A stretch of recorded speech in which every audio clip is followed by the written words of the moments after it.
entendendo?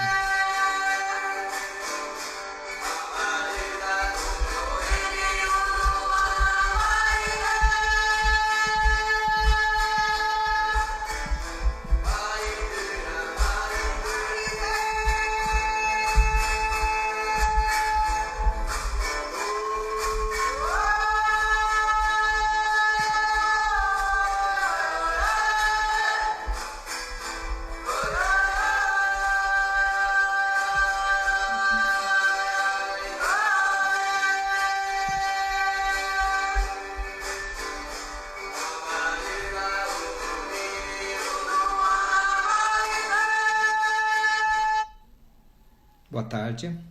Começando. Essa música que estava tocando é dos índios Iacaunaua, que são conhecidos por serem índios cantores.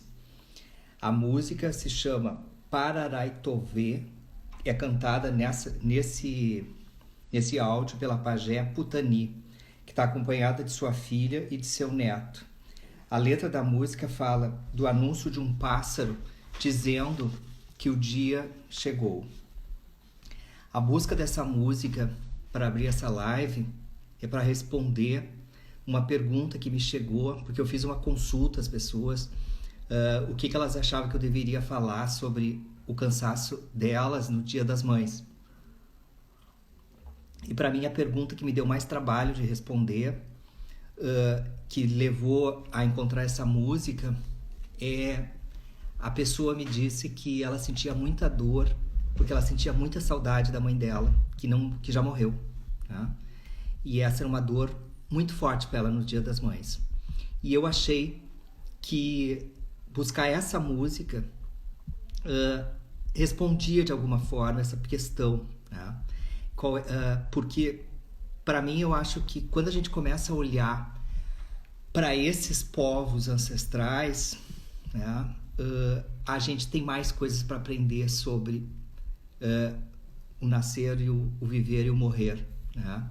Neste momento, na minha vida, eu estou olhando para isso, né?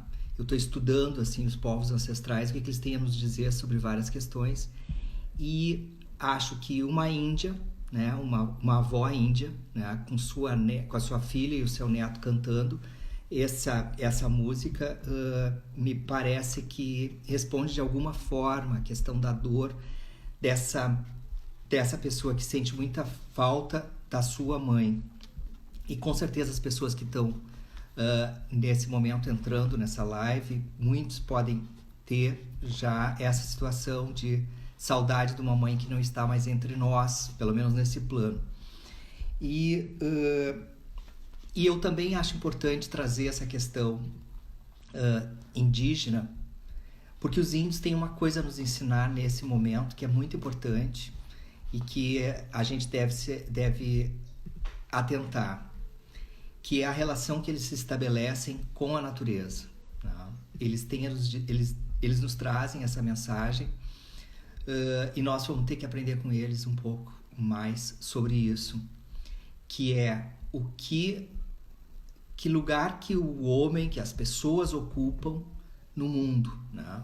Existiu durante muito tempo, as pessoas achavam que o homem era o bicho mais importante da face da Terra, né? Hoje a gente sabe que o homem é apenas um dos elementos da Terra. Ele é um bicho, mas quem é que diz que é o mais importante, né? E os índios têm essa mensagem muito forte para nos ensinar, e eu acho que a gente deve se atentar a olhar para o que eles têm a nos ensinar sobre isso, tá? Então, a relação com a natureza, que ela deve ser revisitada e reolhada, né? Esse é um princípio importante quando a gente está pensando em ergonomia. Chegou também para mim uma questão que eu julgo bem importante, que se existe uma posição mais certa, ou mais errada, ou mais adequada para amamentar, né? Que é um ato típico, um ato muito simbólico, né?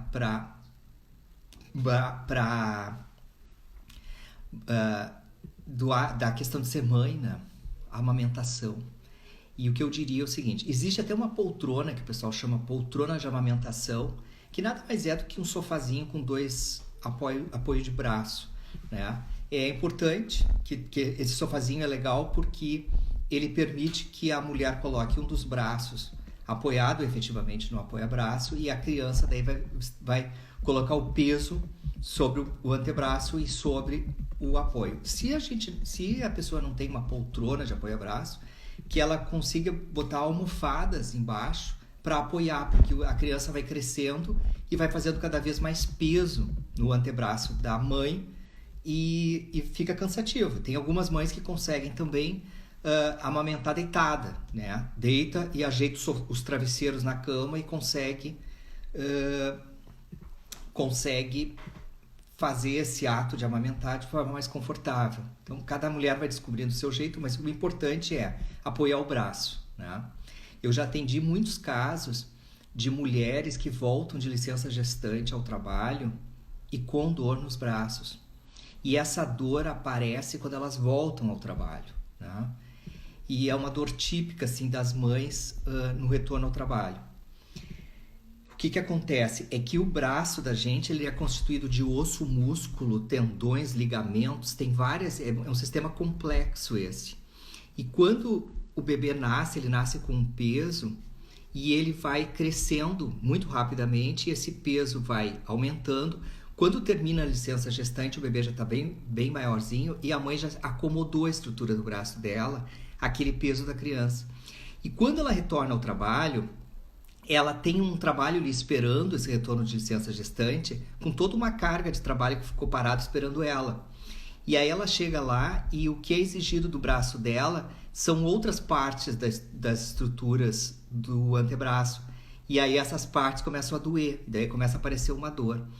Só que a gente tem que olhar para isso, tem que fazer as adaptações necessárias para passar isso, mas é que tem uma outra dor que está junto com essa, que é uma dor do campo do simbólico, que é muito comum nas mães de retorno de licença gestante, que é onde eu deixei o meu bebê, quem ficou com ele, né?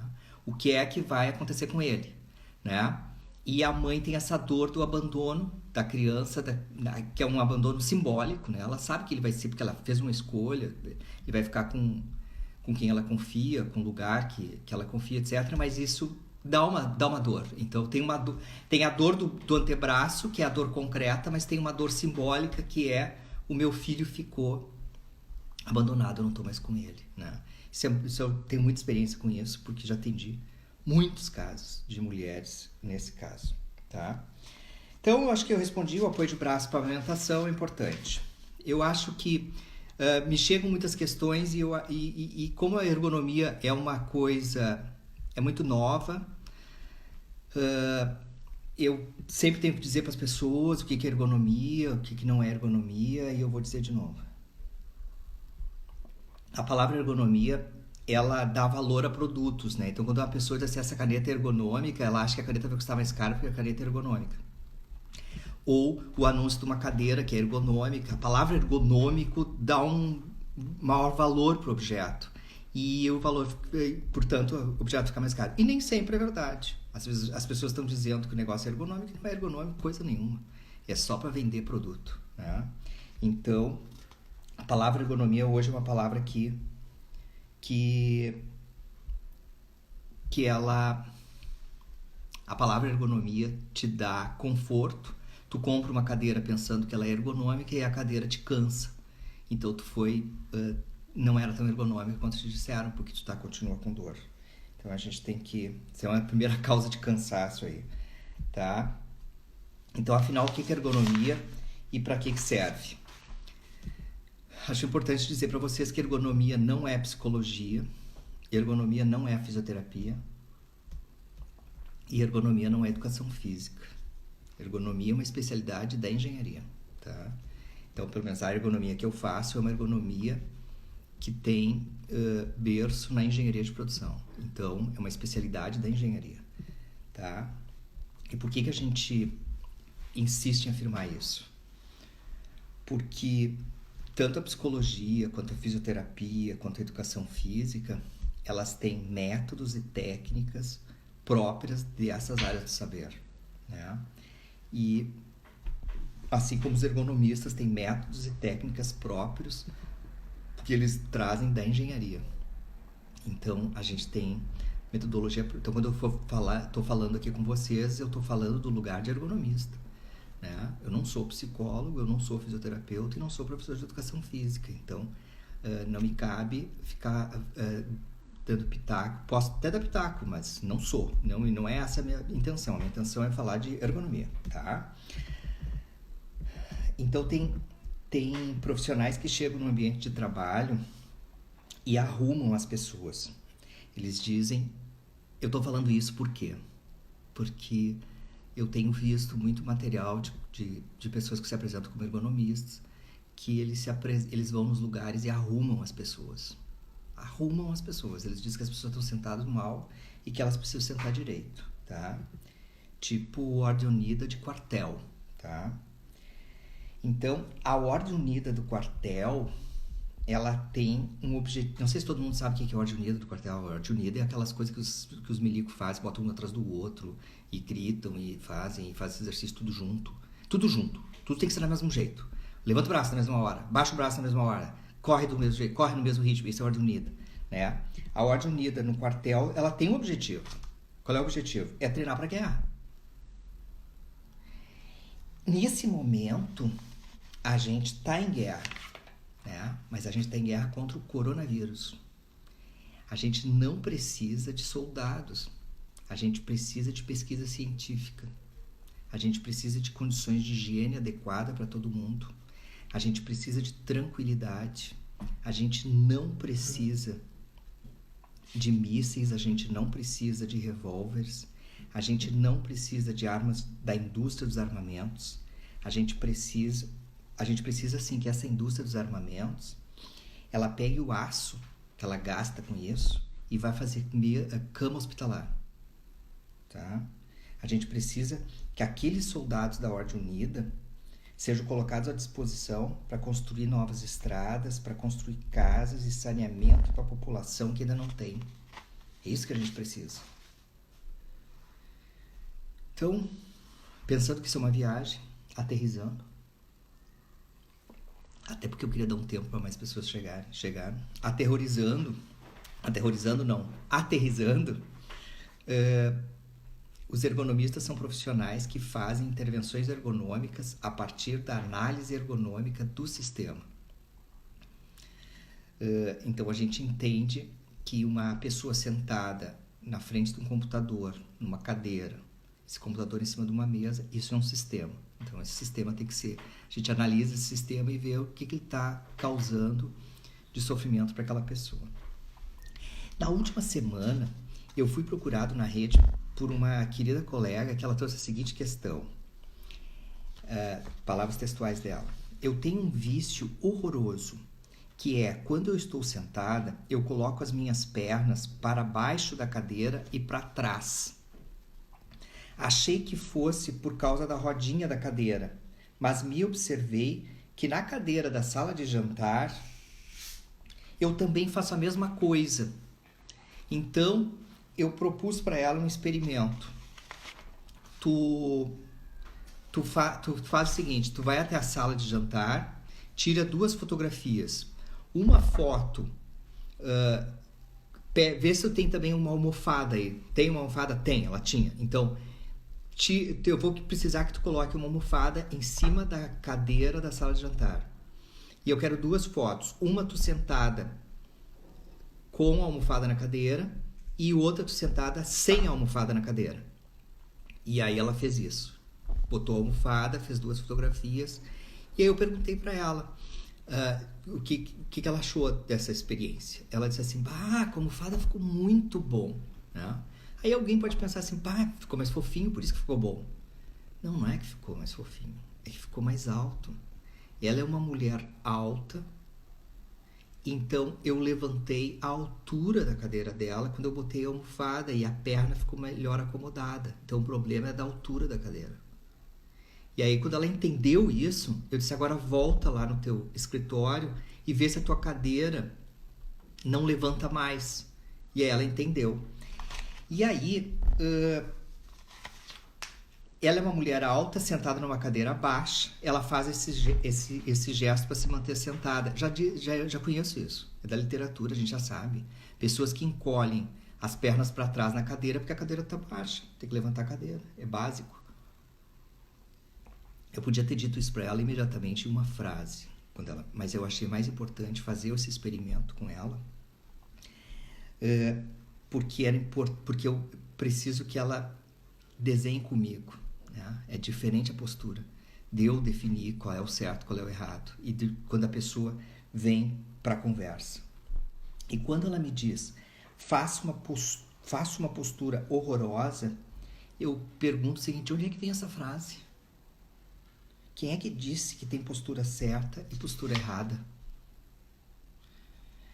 A cadeira baixa provoca a postura dela. Assim como numa fábrica, as bancadas todas serem desenhadas para homens médios, massacra as costas dos homens altos e destrói as costas de quase todas as mulheres. As baixinhas nem se fala. Então, as bancadas na indústria são todas da mesma altura e foram desenhadas basicamente para homens médios.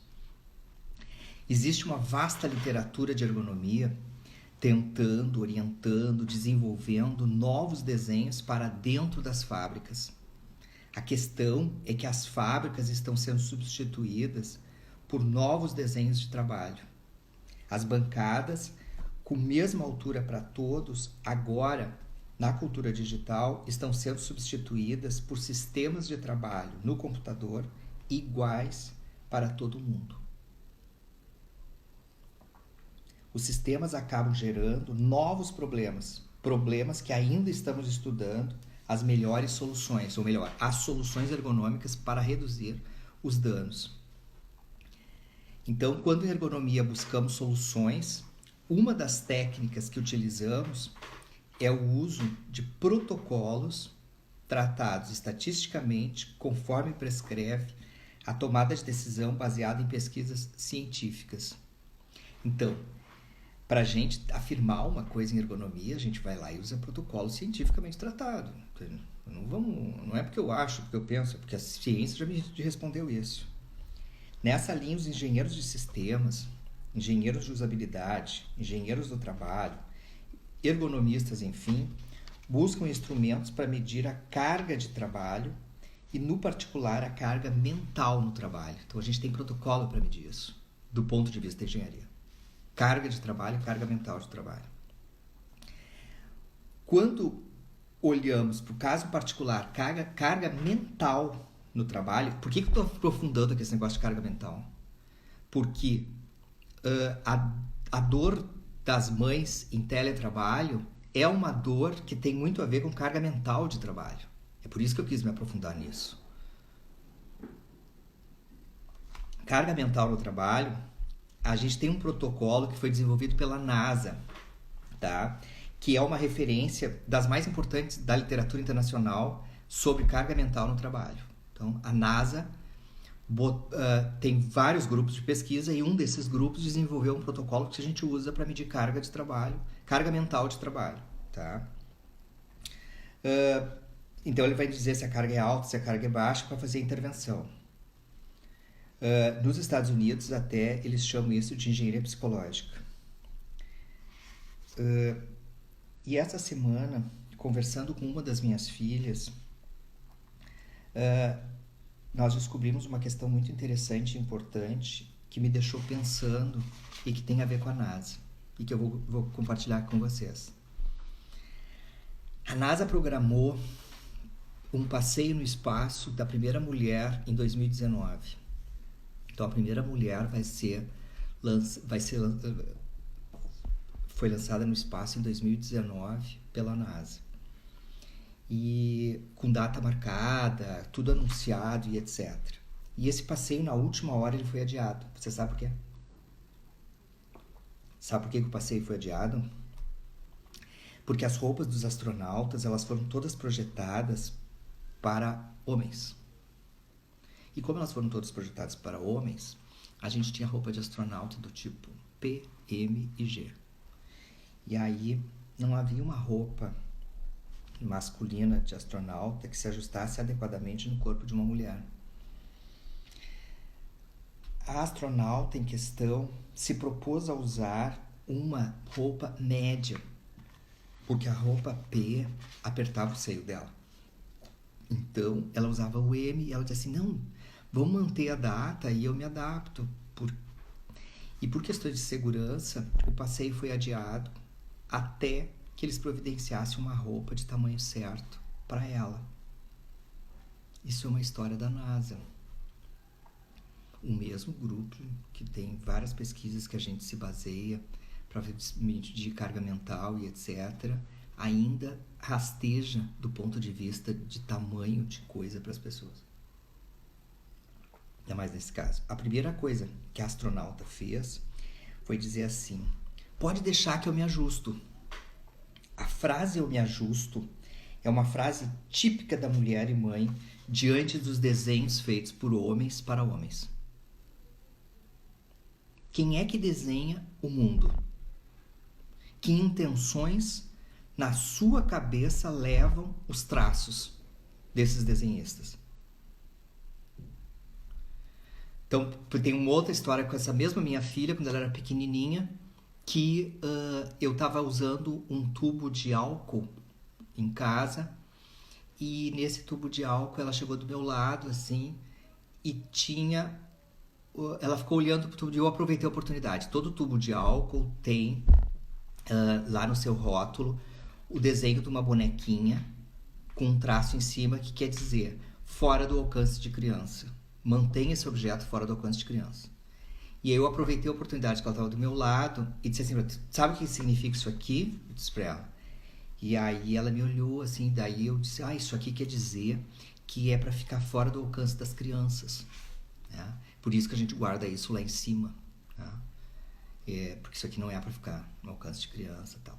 E ela, muito obediente, assim, me olhou e me disse assim, ela tinha um primo dela, 2 anos mais velho do que ela, que brincava com ela, e ela me olhou e disse assim, bah, então quando o Pedro vier a gente vai poder pegar isso aí e vai usar. Por que ela me disse que o Pedro podia usar? Porque o ícone do desenhista é um ícone que diz que é proibido para criança e ele universaliza a criança no desenho, porque era mais fácil para ele o desenho, não sei eu qual é o critério, e botou o critério de uma menina. Então, para ela é ela que não podia. Meninas que não podem usar o álcool, mas meninos poderiam. É o desenho que está dizendo isso para ela. E aí eu disse, não, é porque eles não sabiam desenhar guri. Foi o que eu disse na hora. Eles não sabiam, é muito difícil desenhar gurizinho. Eles desenham guriazinha. Foi isso que eu disse, mas isso é para todas as crianças. Então, eu só trouxe esse exemplo para vocês para a gente ver assim, que quando a gente desenha, quando a gente faz um traço, às vezes nem sempre a gente pensa todas as alternativas que aquele desenho vai gerar aquele desenho, né? E isso vale para sistemas. Se desenha um sistema sem saber como é que é a cabeça da pessoa que vai usar o sistema. É a cabeça do desenhista que vai para lá. E aí depois a gente tem que estar resolvendo os rolos em decorrência disso, né? E aí tem um outro exemplo clássico, tá? Que é que a primeira vez que eu ouvi esse exemplo é de um psicólogo colombiano que atende em São Paulo. Ele é um psicólogo colombiano que atende em São Paulo. E ele trouxe numa conversa o seguinte exemplo. Ele se preocupa muito com o desenho dos brinquedos para as crianças. E ele faz uma distinção entre os brinquedos de guri e os brinquedos de guria, né? Então, quando terminar essa live, eu vou sugerir para vocês que vocês confirmem o que eu vou dizer agora, tá? Que é o seguinte, vocês entrem no Google da vida e digam que vocês querem comprar uma bicicleta de 2 rodas para uma criança de 4 ou 5 anos. E olhem os modelos e observem as bicicletas das meninas. As bicicletas das meninas têm um cestinho na frente, são enfeitadas, tem florzinhas, Tem desenhos de menino, elas são rosa, elas são brancas, elas são vermelhas, né? E tem uma série de características na bicicleta das gurias que distingue da bicicleta dos guris, né? E se eu fosse um leitor de Poliana, eu ia ficar aqui aprofundando com vocês a questão da bicicleta azul e da bicicleta rosa e essa conversa da cor, etc., que eu acho que é importante também, mas que eu gostaria de fazer vocês fugirem um pouco dessa leitura poliana da diferença e como eu me propus a trabalhar com a questão do Dia das Mães e sobre o cansaço das mães, eu pediria que vocês tentassem me dizer que a questão da bicicleta das gurias ser enfeitada, né? Mas ela tem um cestinho na frente. Por que a bicicleta das gurias tem um cestinho na frente e a dos guris não tem um cestinho na frente? O que os desenhistas de bicicletas de criança pretendem com esse desenho? Que mensagem que esse desenho nos passa? Qual é a mensagem que nos passa? A bicicleta dos guris não tem cestinho na frente. A bicicleta das gurias tem um cestinho na frente. Eu entendo que para esses desenhistas as meninas precisam aprender a carregar coisinhas, mesmo que brincando. Elas carregam as panelinhas, elas carregam as compras, elas carregam e carregam. Será que eu preciso continuar aprofundando isso aqui ou já posso evoluir para uma ideia de que as pessoas desde pequenas são preparadas, umas pessoas são preparadas para cuidar e outras não? Quem é que diz a frase, depois adulto, diz assim, levou um agasalho, não vai passar frio, comeu alguma coisa, tá com fome? De quem são essas frases, tipicamente? Né? Nos protocolos da NASA, que medem a carga mental de trabalho, não há espaço para incluir a parte do trabalho doméstico, que conta na carga mental do trabalho remoto que muitos de nós estamos fazendo. Então, eu repito, os protocolos da NASA não medem isso. Não tem trabalho doméstico na história. A gente não tem pesquisa científica sobre o convívio social em pandemia com presença de trabalho remoto. Estamos estudando e aprendendo todos juntos isso hoje. Precisamos fazer alguns exercícios de pensamento para ajudar. E aí agora eu vou propor um exercício para todos nós que estamos aqui nessa live. Nós vamos supor agora uma casa com 2 quartos, que vive nela um casal de homem e mulher, com uma filha de 9 anos e um filho de 11 anos. Então uma família típica, assim, uma família clássica das historinhas. O pai e a mãe estão em trabalho remoto e os filhos com aulas à distância. E aí eu vou fazer umas perguntas para a gente tentar responder. Quem é que coloca a roupa na máquina para lavar? Quem pensa o que vai ser feito de almoço? Quem pensa o que vai ser feito de janta? Quem faz a lista de compras para a semana? Quem vai fazer tais compras? Vão à feira? Quem? O que vão trazer da feira? Quem limpa os banheiros dessa casa? Com que frequência são limpos esses banheiros? Quem recolhe os lixos? Com que frequência é recolhido o lixo? Quando as roupas vão para a máquina, elas são misturadas ou separadas as brancas das não brancas? Quem faz essa separação? Depois do almoço, quem é que lava a louça? Quem é que seca? Quem é que guarda? Existe lanche? Quem faz? O que vão ser os lanches? Os quartos têm camas. Quem as arruma? A casa tem pó nos móveis e no chão. Quem tira? A primeira pergunta era: quem pensa que vai ser feito de almoço e de janta? A nova pergunta é: quem vai fazer o almoço, a janta e os lanches?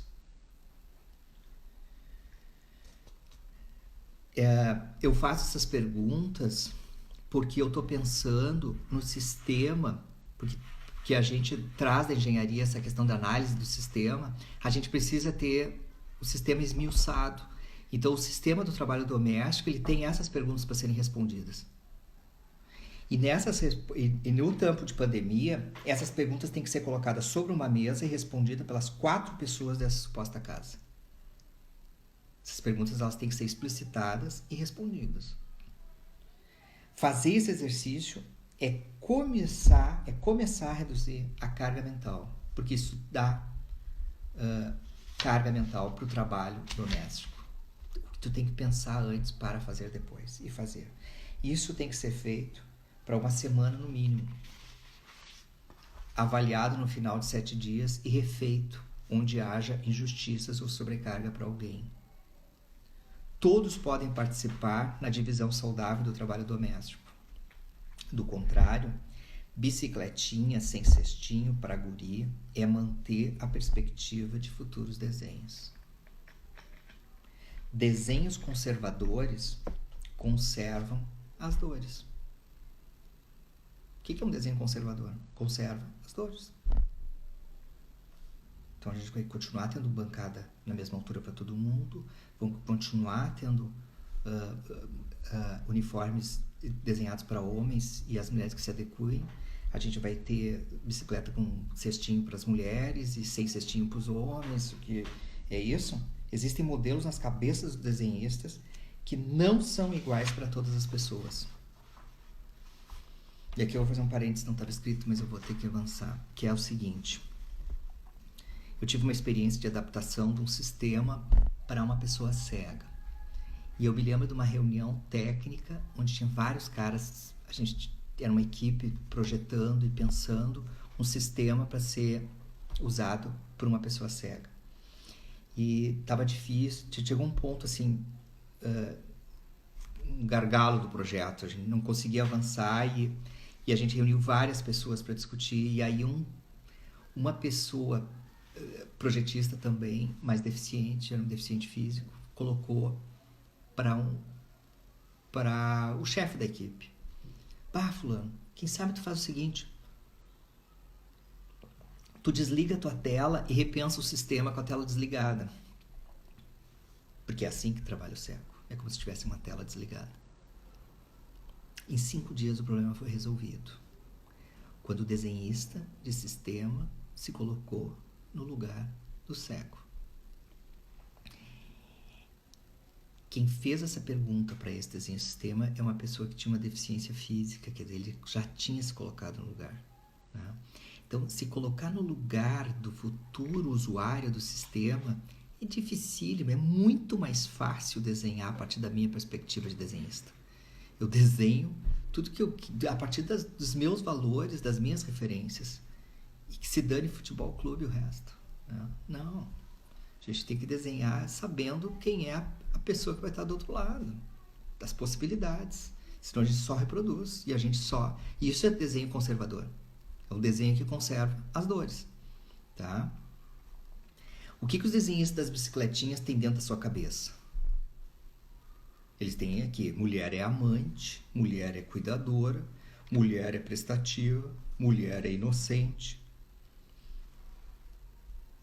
Essa é a perspectiva. O movimento de mulheres no mundo impulsiona e vai impulsionar cada vez mais que todos têm que ser amantes, todos têm que ser prestativos, todos têm que ser conscientes, todos têm que serem cuidadores. Se alguém ficar cuidando do meu texto aí agora, vai perceber que eu tirei a inocência e substituí por conscientes. Porque a mulher inocente é a Regina Duarte. E ela é de inocente, ela não tem nada, né? Ela é filha da ditadura. Tá? E ela perpetua a ditadura até hoje. Ela é legítima desenhista conservadora. É para conservar as dores. Tá? Então eu troco a mulher inocente por uma mulher consciente, mas eu não vou dizer mulher consciente, eu vou dizer pessoas conscientes, homens conscientes, todos conscientes. Né? Então não tem que ter um que é o amante e o outro que não é. Quando temos dor, a dor do cansaço, a dor pelas faltas, a dor pela injustiça visível no mundo e etc., para a dor passar, a gente precisa ser cuidado. Então, a cura de uma dor tem relação direta com os cuidados e com o tempo de maturação de um processo. Então, neste momento, todos nós temos que nos cuidarmos. Isso aqui, eu estou dizendo dessa live, é um exercício de cuidagem, eu chamei.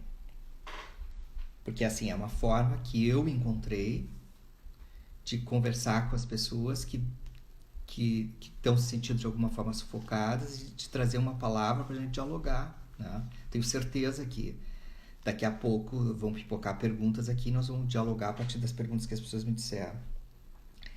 A gente precisa que as mães denunciem para os seus amigos, para as suas amigas, para as pessoas próximas, para as pessoas da sua rede de contatos, as suas questões. Construam redes de conversa com hora marcada. Façam chás, cada um na sua casa, na mesma hora. Isso é uma intervenção ergonômica, pois é um redesenho do sistema de isolamento, que fomos colocados na prevenção da nossa morte por consequências das complicações do Covid-19.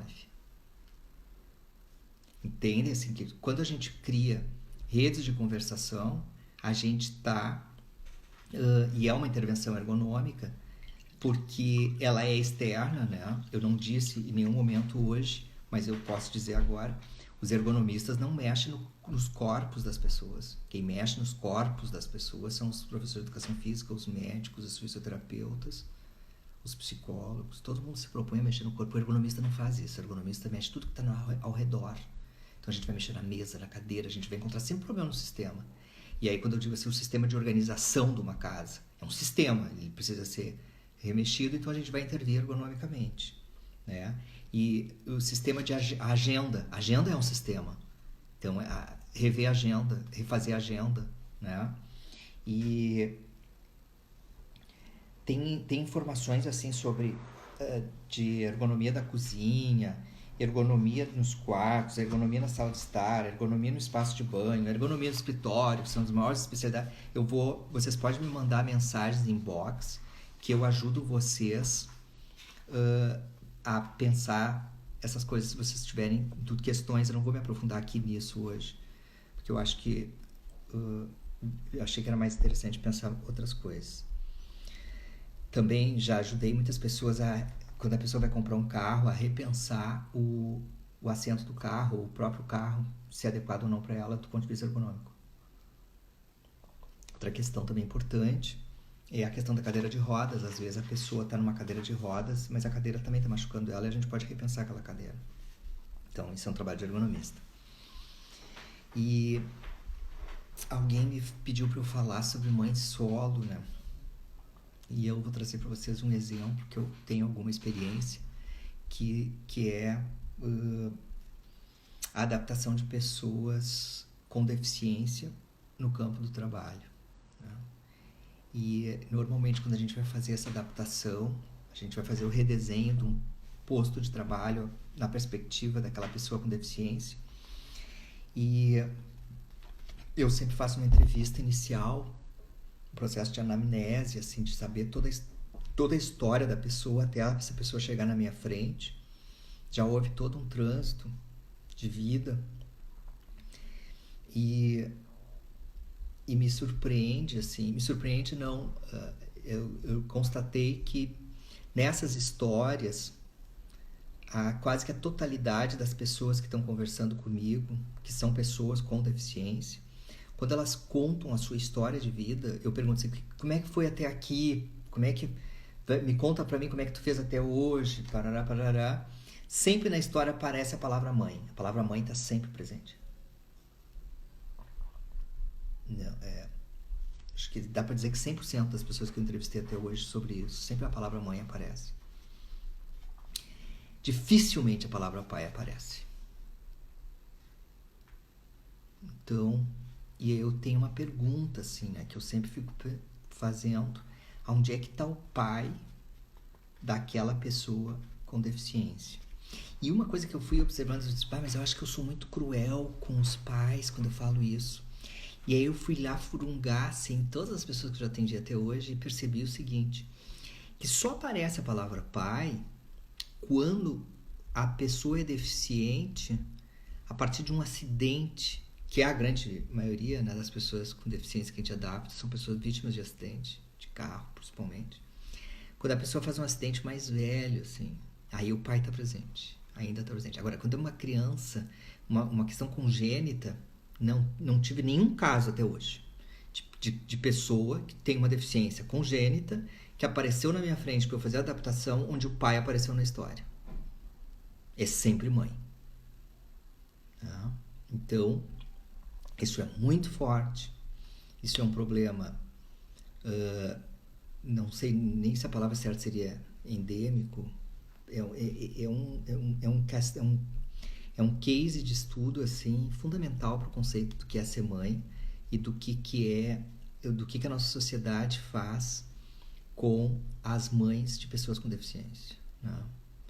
E melhor, e na nossa sociedade, essa sociedade, esse mundo que é desenhado por homens, como é que ficam o papel desses pais que somem quando recebem um diagnóstico? Meu filho é uma criança com deficiência, vai ser uma pessoa com deficiência.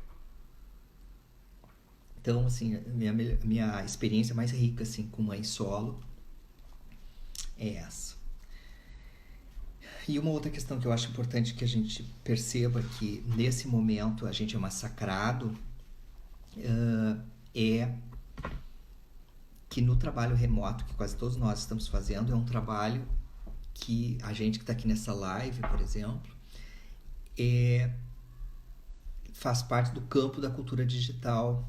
E a cultura digital, ela nos remete a uma velocidade que é a velocidade dos elétrons, né? A velocidade, os bytes, a velocidade das partículas, né?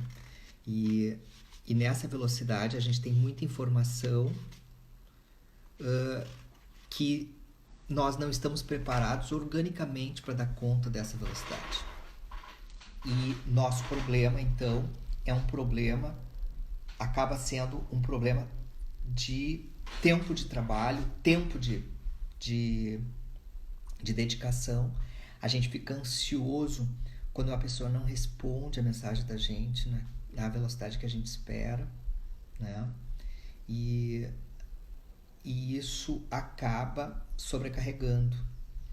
Então, o que a gente precisa nesse momento trabalhar, e aí eu tenho trabalhado muito com isso, que é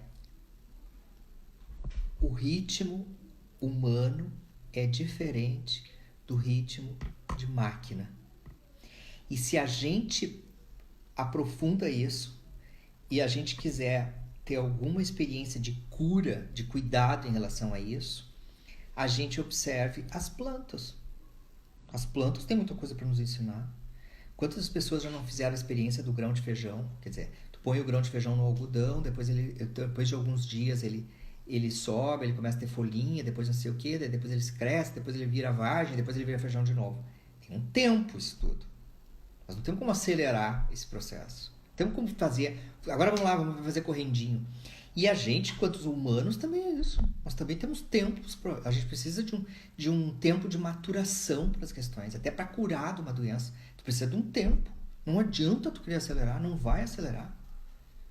Então, o tempo biológico, o tempo humano é completamente diferente do tempo que a linguagem computacional nos exige. Então, nós não temos que dar conta naquela velocidade ali. A gente tem que conseguir dar freio para quem está estabelecendo meta que está sendo medida na velocidade da internet. Não. Humanos não têm essa velocidade. E esse é um dos problemas do desenho. Assim como eu falei das bancadas na mesma altura que tu tem que colocar homens, mulheres baixas, homens altos, e todo mundo acaba sofrendo porque a bancada está na mesma altura para todo mundo, a velocidade da internet ela é uma velocidade, uma alta velocidade, e nós humanos não temos estrutura para dar conta dessa velocidade. Então a gente tem que conseguir dar freio em quem está achando que a gente vai dar conta das coisas naquela velocidade. E aí eu faço um parênteses que talvez seja a coisa mais importante que eu tenho a dizer para vocês. Existe na literatura rasa, rasteira, tá? Uma frase que diz assim: fulano, tu tá com a tua autoestima muito baixa. Levanta a tua autoestima. Como se autoestima fosse uma questão que a pessoa tem responsabilidade sobre isso. Não. Eu tenho uma formação, eu tenho uma experiência. Minha formação básica, eu sou professor de matemática. Eu sei o que faz um professor de matemática na destruição da estima das pessoas. Assim como o professor de matemática pode ter a possibilidade de ajudar as pessoas a perceberem que elas são competentes e que elas conseguem sair do lugar e chegar no outro, e que eu sou potente, papapá, eu posso também assumir um papel autoritário de dizer o seguinte: tu não tem competência para isso, entende? Então, existe na questão da construção da estima, ele é um desafio externo. Então, nós não vamos ficar agora sobrecarregando as mães, dizer assim: fulana, tu tem que conseguir, eu dou mais coisa para ela fazer agora, mais preocupação, mais essa para mim. Não, nós temos que compartilhar, estamos fazendo uma live, nós estamos conversando coletivamente, nós temos que falar sobre tudo isso, porque nós precisamos aliviar essas cargas. E essas cargas não são para que as pessoas se sintam culpadas por mais isso. Não. Entende? Não vai ser a mãe da criança autista que vai ficar com culpa agora. Não. A sociedade tem que se organizar para ver como é que a gente vai resolver isso coletivamente e aliviar para as pessoas. De jeito nenhum. Então, a primeira coisa que o sistema faz com os trabalhadores, com as pessoas de uma forma geral, é culpabilizar as pessoas. Diz assim: não, tu tem esse problema é teu, fulaninho. Não é dele o problema. Minha colega, minha amiga, que estava voltando o pé para trás na cadeira porque ela era alta e que ela estava achando que tinha um problema dela, de um vício dela, eu tenho uma postura horrorosa. Ela não tem postura horrorosa nenhuma, ela tem a postura dela. Que está provocando a postura dela é a cadeira baixa. Então, alguém chegar do lado dessa minha amiga e disser para ela: senta direito, não é assim que a gente senta, e não troca a cadeira, isso é irresponsabilidade. O problema está na cadeira, não está na pessoa. Assim como o problema da carga não está na pessoa. A não ser que a pessoa... E aí, o que o sistema faz hoje com todo mundo na cultura digital? Ele faz com que tu te culpabilize e tu acha que é tu que não está dando conta. Eu que não estou dando conta do recado. Não. Isso é uma jogada do sistema. Ele vai terceirizar tudo que ele puder. Então ele vai a gente fala da terceirização das pessoas ao redor, dos terceirizados, não sei o quê, mas ele terceiriza também os problemas. Ele te coloca problemas para ti, né? Como se tu fosse responsável por resolver aquilo. E aquilo não é responsabilidade tua, né? Aquilo é responsabilidade do sistema. É o sistema que tem que redesenhar suas operações, suas tarefas, e tem que saber das medidas. O que é possível, o quanto teu braço é elástico e o quanto teu braço não é elástico. Quanto que tu pode estender o teu braço e quanto tu não pode estender teu braço. Meu braço só alcança até aquela altura, então é só até essa altura que tu vai poder ir. Mais do que isso tu não pode. A mesma coisa do teu coração, a mesma coisa do teu cérebro, a mesma coisa dos teus olhos. Entende? Vale para tudo. Então, a gente tem que saber, e quem tem que saber isso são os desenhistas dos sistemas. O desenhista do sistema tem que reconhecer isso, ele tem que saber. Uma pessoa, um humano, ele vai lá na literatura científica, estuda sobre carga de trabalho, estuda sobre mecanismos de extensão e de hiperextensão do corpo e etc. Estuda tudo isso para desenhar.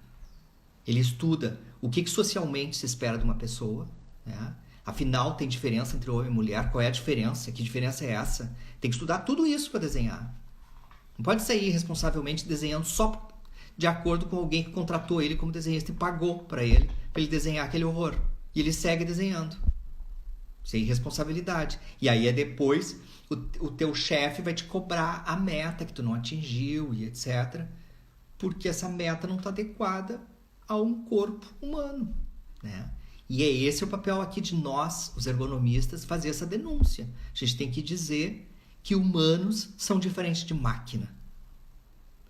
E humanos são assim, assim, assim, assim, assim, assado. E aí a gente vai dialogar com os colegas da psicologia, a gente vai dialogar com os outros profissionais e para poder trazer para as pessoas o humanamente aceitável é isso. Fora disso, não é humanamente aceitável. Então nós não vamos concordar com os desenhos.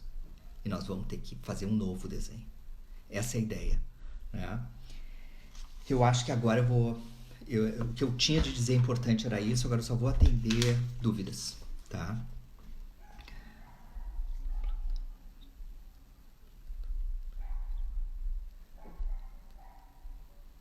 Que legal.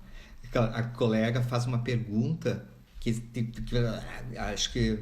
acho que ela entendeu exatamente o espírito da minha fala que eu ia fazer.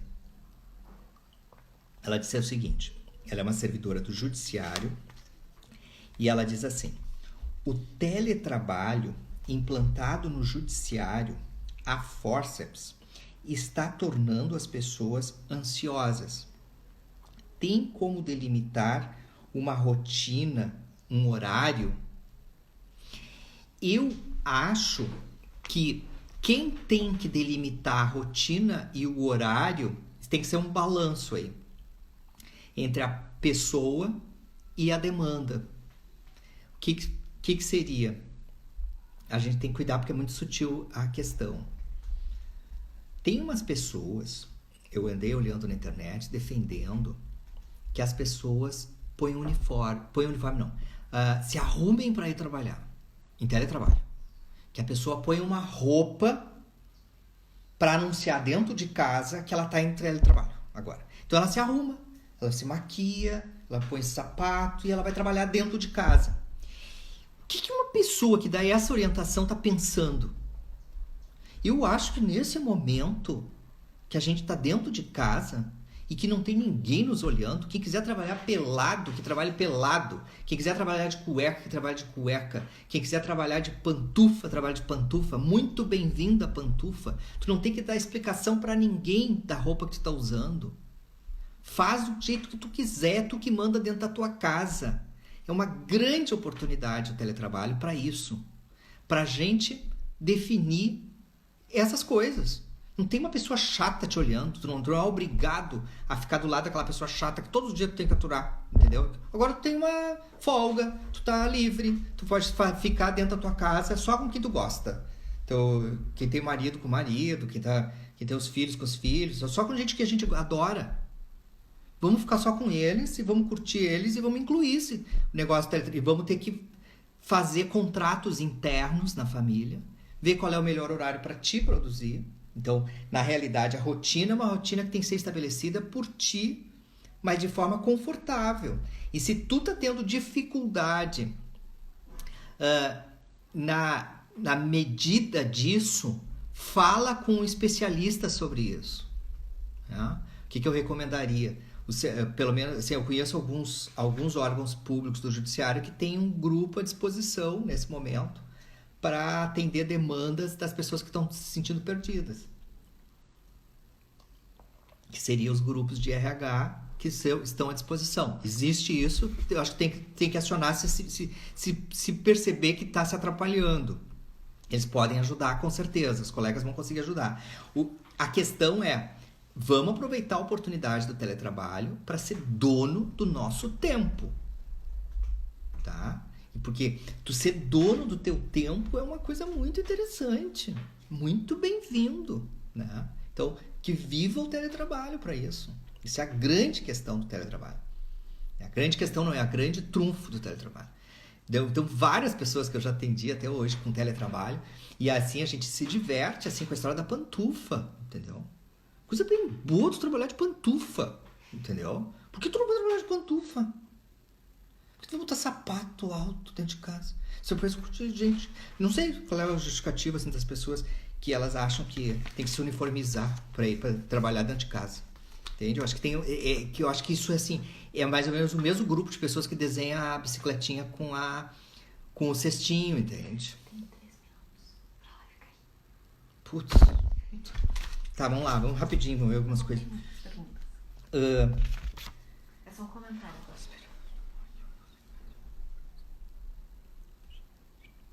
Ah, que bom, muito bom isso aqui. A grande pessoa aqui falando comigo, que é o Léo Belmonte, ele diz o seguinte: que o aspirador de pó que eu uso em casa é um horror. Certo que foi feito por um engenheiro que nunca limpou sua própria casa. Com certeza foi desenhado por quem nunca passou um aspirador de pó em casa. Né? Então essa é a grande questão. Dentro de casa tu tem desenhos de pessoas que nunca viveram aquelas tarefas. Eu acho que nós temos muita aula para dar para eles. Aí nós, que eu estou dizendo, eu e vocês que estão aqui me assistindo, que a gente tem que denunciar essa gente tudo.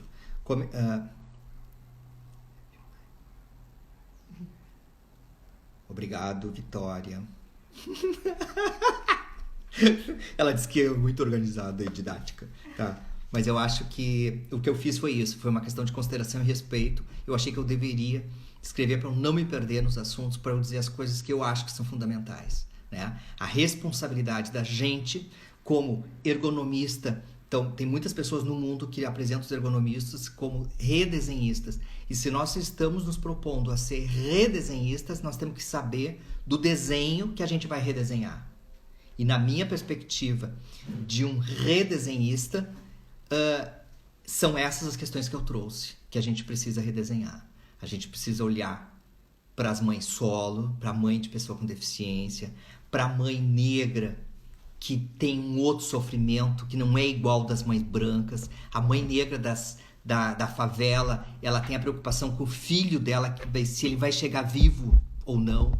Entende? Essa é uma questão da comunidade negra, quer dizer assim, a manutenção da vida.